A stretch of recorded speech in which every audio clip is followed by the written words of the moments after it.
Thank you so much for taking time to speaking with us today. I was curious, how would you describe this project to those who have yet to see the film? Oh, je suis certainement le plus mal placé pour présenter ce projet puisque j'ai tellement le nez dedans que j'en ai pas le recul. On va dire que c'est un peu un portrait de trois amis qui traversent sur une période assez longue, on va dire une vie amoureuse mouvementée et elles traversent chacune, on va dire, avec des conceptions différentes et de l'amour et du couple et de l'honnêteté, et elles vont revenir, on va dire, de ce périple avec peut-être des idées différentes.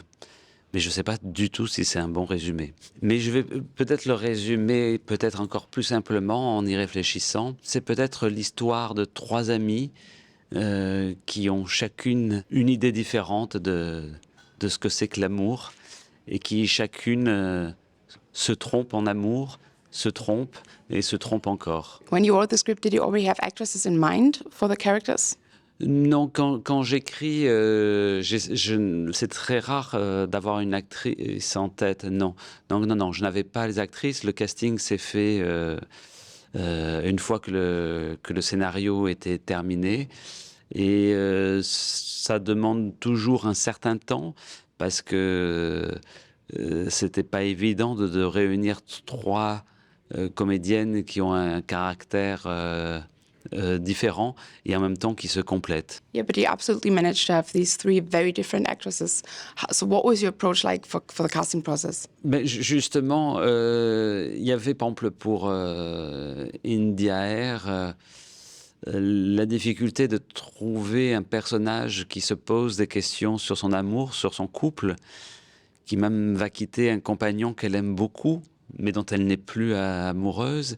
Et ce qui était très difficile, c'était de trouver cette sensibilité pour qu'on comprenne ce personnage, qu'on ait de l'empathie pour elle. Parce qu'elle va faire du mal au compagnon qu'elle quitte, elle fera du mal aux autres personnes en ne voulant pas leur faire du mal. Et il fallait trouver une comédienne, oui, qui provoque cette empathie, cette forme de sensibilité et de pudeur et de scrupules aussi. Et concernant Sarah Forestier, ce qui était difficile, c'était d'avoir un personnage à la fois très impulsif et qui soit un peu une loser professionnelle. Et aussi en amour, pour qui, voilà. Et il fallait aussi l'idée, et c'est un personnage qui, quelque part, trompe sa meilleure amie, bien qu'elle aime toujours. Et ce qui est difficile, c'était de montrer un personnage qui, quelque part, commet une faute morale, mais en même temps est sincère avec ce qu'elle fait et aime toujours sincèrement son ami. Voilà aussi ce qui était difficile à trouver. Et concernant Camille Cotin, le personnage de Camille Cotin, il fallait aussi un personnage qui soit très attachant, assez drôle en même temps, pour raconter ce personnage qui, pour elle, ça paraît absolument naturel que de vivre avec quelqu'un et de ne pas être amoureuse.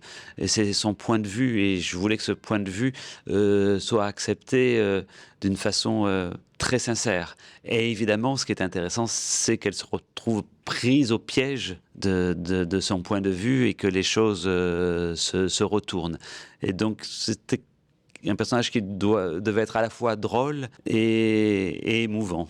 Yeah, you speak of this balance between funny and moving, which is throughout the whole film. So how did you approach this, working with the actors, directing them, to never, take it too far into comedy, so as for the audience to still be able to feel the emotion behind all of what is happening?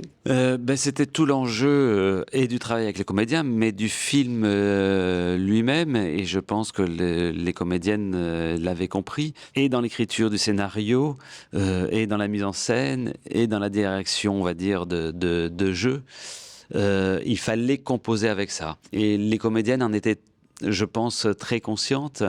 Et c'est vrai que j'ai eu la chance de travailler avec elles, d'avoir ce jeu si précis qui permet de passer du drame à la comédie en un éclair de seconde.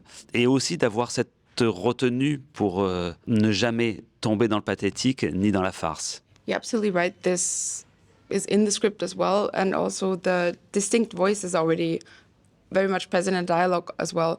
Did you base the characters on people you know, their experiences on truthful experiences perhaps you yourself experienced? Hier, il y avait une spectatrice qui m'a dit là, c'est 3 amis, c'est exactement moi. J'aime penser aussi que les différents caractères qui composent un film ne sont pas des caractères qui forcément appartiennent à la vie, même si dans la vie on est plus quelque chose, mais qui correspondent plus à notre théâtre intérieur. Donc oui, quand j'écris, je me mets à la place de chacun des personnages et je les fais réagir, évidemment, dans le sens de l'histoire. Mais j'espère que le spectateur se sent un petit peu de chacun de ces personnages. I was curious about the decision to have one of your characters narrate much of the story elements.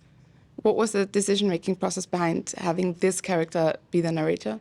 Parce que j'avais envie que ce personnage qui meurt assez tôt dans le film demeure. C'est pour ça qu'il réapparaît par la suite. Et je trouvais ça beau, justement, par rapport à la gravité de sa disparition dans le film, avoir ce contrepoint de sa voix qui va nous raconter l'histoire. Ça me plaît beaucoup de me dire, tiens, ce film est raconté par quelqu'un qui n'est plus là.